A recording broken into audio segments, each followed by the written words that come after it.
आज की खबर में आप सभी का स्वागत है। तो चलिए बढ़ते हैं देश दुनिया की बड़ी खबरों की ओर। अंतरिक्ष मिशन पर भारत के लाल शुभांशु शुक्ला 10 पॉइंट में उनका पूरा space mission. Group captain Shubhanshu Shukla Bharat के दूसरे अंतरिक्ष यात्री हैं जो एक्सी होम मिशन 4 के तहत 25 जून 2025 में ISS जाएंगे। वह 14 दिन तक वैज्ञानिक प्रयोग करेंगे, योग करेंगे और भारतीय संस्कृति का प्रदर्शन करेंगे। अचानक गिरने लगे बैग, बिखरे नाश्ते, एयर इंडिया की फ्लाइट में मचा हाहाकार। पटना जा रहे 171 यात्रियों की अटकी जान। दिल्ली से पटना जा रही एयर इंडिया की फ्लाइट AI-407 तेज टर्बुलेंस में फंस गई, जिससे 171 यात्रियों में दहशत फैल गई। पायलट की सूझबूझ से विमान सुरक्षित लैंड होने से यात्रियों ने राहत की सांस ली। जंग ने खोल दी ईरान की आंख, खामेनेई को मरने के लिए अकेले छोड़ गए ये 6 दोस्त। 7 अक्टूबर 2023 को हमास के हमले के बाद से इजरायल ने ईरान की रक्षा व्यवस्था की पहली कतार को सुनियोजित तरीके से ध्वस्त किया है। हिजबुल्लाह, सीरिया, हमास जैसे ईरानी सहयोगी या तो चुप हो गए या पीछे हट गए। पूर्व राज्य मंत्री से लेखपाल ने मांग ली 50,000 रूपए की रिश्वत, सीएम योगी ने बिठाई जाँच।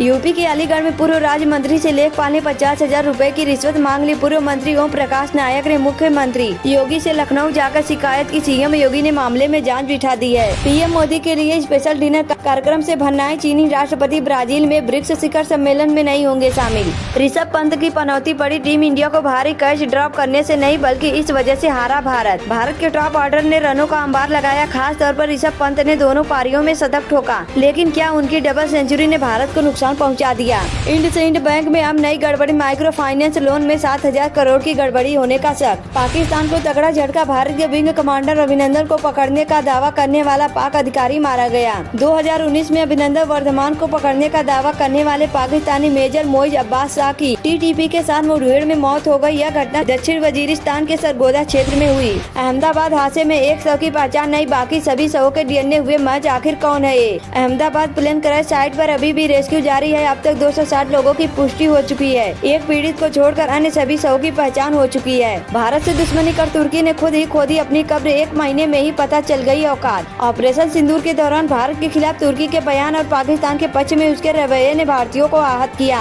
नई दिल्ली रेलवे स्टेशन पर पार्किंग के बदले नियम 25 जून से लागू। जाने क्या हुआ बदलाव। नई दिल्ली रेलवे स्टेशन पर 25 जून से अजमेरी गेट की ओर नई पार्किंग व्यवस्था लागू होगी। बिहार की पूर्व मंत्री रेणु कुशवाहा आज RJD में होंगी शामिल। तेजस्वी यादव दिलाएंगे सदस्यता। बिहार चुनाव से पहले RJD अपना संगठन मजबूत कर रही है। खगड़िया की पूर्व सांसद रेणु कुशवाहा RJD में शामिल होंगी, जिसके पास सिर्फ 66,000 सैनिक। उस मुस्लिम मुल्क की बात क्यों तुरंत मान गया ईरान? खत्म कर दी जंग। आबादी सिर्फ 12 लाख, दूरी 5,000 किलोमीटर से ज्यादा। इस छोटे से देश को क्यों इतना भाव दे रहे हैं PM मोदी? प्रधानमंत्री मोदी ने मंगलवार को मॉरिशस के प्रधानमंत्री से बातचीत की और भारत मॉरिशस संबंधों को और मजबूत करने पर जोर दिया। यह साझेदारी विजन महासागर नीति का एक अहम हिस्सा है जो हिंद महासागर क्षेत्र में भारत के प्रभाव को बढ़ाता है। जापान ने चीन को रोकने के लिए उठाया बड़ा कदम। अपने क्षेत्र में पहली बार कर डाला मिसाइल परीक्षण। जापान ने अपने क्षेत्र में पहली बार मिसाइल का परीक्षण किया है। जापानी सेना ने इस बारे में जानकारी दी है। जापान चीन के आक्रामक रूप को देखते हुए जवाबी हमला करने की क्षमता हासिल करने के लिए अपनी सैन्य तैयारियों को बढ़ा रहा है। हादसे के बाद N चंद्रशेखर ने संभाली एयर इंडिया की कमान। क्या है टाटा सन्स के चेयरमैन के प्लान? एयर इंडिया के लिए आज का सब कुछ ठीक ठाक नहीं चल रहा है। हाल में कंपनी का एक विमान अहमदाबाद में हादसे का शिकार हो गया है। उसके बाद से एयर इंडिया के विमानों के साथ कई तरह के मामले सामने आए हैं। अब टाटा ग्रुप के चेयरमैन N चंद्रशेखर ने खुद ही एयर इंडिया की कमान संभाल ली है। आज 25 जून को 10 जिलों में होगी भारी बारिश का येलो अलर्ट। झारखंड से गुजर रहा है बंगाल की खाड़ी में बना ट्रक। तुर्की में इकट्ठा हुए 57 मुस्लिम देशों ने पाकिस्तान के सुर में सुर मिलाया। भारत के बारे में कही बड़ी बात। OIC की इस्तांबुल बैठक में 57 मुस्लिम देशों ने भारत पाक सिंधु जल संधि को कायम रखने की अपील की और भारत की सैन्य कार्रवाई की चिंता जताई।